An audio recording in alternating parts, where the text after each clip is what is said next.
Daily Bible Reflection for Day 4, Genesis 4. Renungan harian dari Kejadian 4 untuk hari keempat pada tahun 2024. In Genesis 4, we are face to face with some of the darkest instincts of human beings. Dalam Kejadian 4, kita menghadapi kenyataan dengan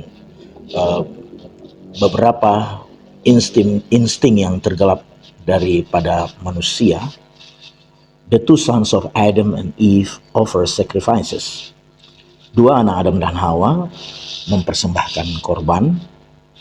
Abel's animal sacrifices are accepted. Korban hewan Habel diterima, but Cain's grain offerings aren't.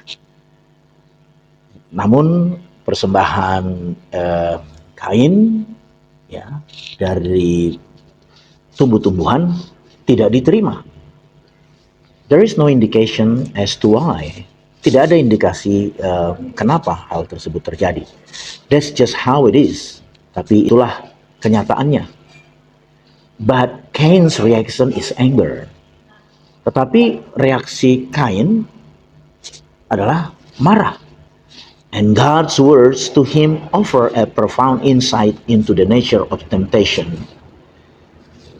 Dan firman Allah kepada dia memberikan kita sebuah insight yang sangat bagus sekali bagaimana kita menghadapi pencobaan.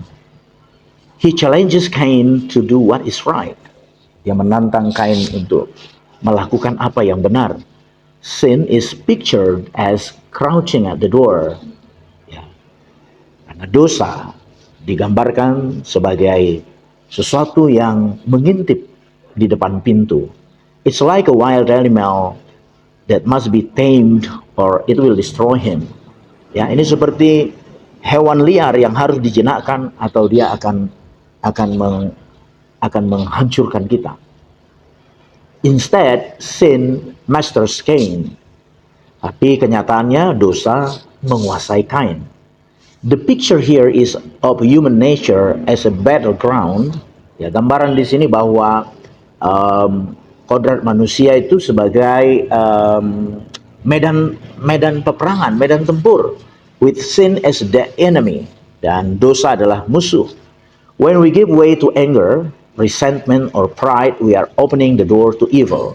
Jadi ketika kita membuka pintu untuk kemarahan, untuk kekesalan atau kesombongan, maka kita membuka pintu kepada dosa atau kejahatan. And evil is stronger than we think. Dan kejahatan itu jauh lebih kuat daripada apa yang kita pikirkan. We might think we can master these instincts. Kita mungkin berpikir kita bisa menguasai insting-insting tersebut atau dorongan-dorongan dari dalam diri kita. But when we give them room in our hearts, we have already failed.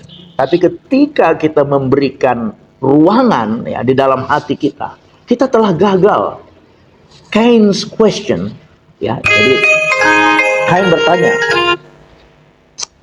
In fact, we are all responsible for each other.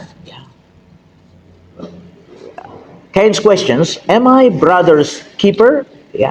Cain bertanya, apakah aku penjaga saudaraku? Is meant rhetorically, assuming the answer is no. Yang artinya sebenarnya secara retorika jawabannya tidak. In fact, we are all responsible for each other. Padahal sebenarnya kita bertanggung jawab untuk semua orang. Overwhelmed by sin, Cain fails to see this. Karena dia sudah dikuasai oleh dosa sehingga Cain tidak bisa melihat hal tersebut. God tells Cain that Abel's blood is crying out to me from the ground.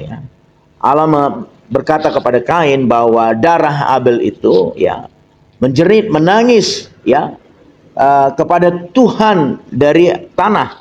It's crying out for vengeance. Sebuah tangisan untuk balas dendam.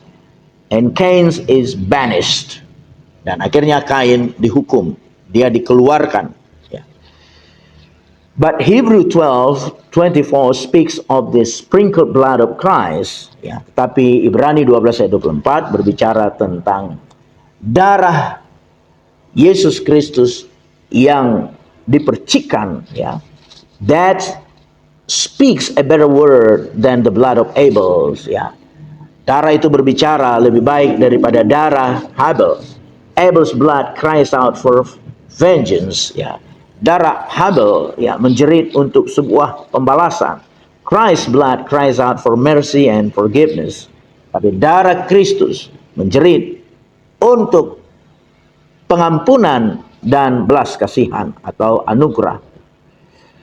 Let's pray. Mari kita berdoa. God, help me to be watchful over my temper. Ya Tuhan, tolonglah aku untuk sungguh-sungguh memperhatikan temperamenku, ya, atau tabiatku.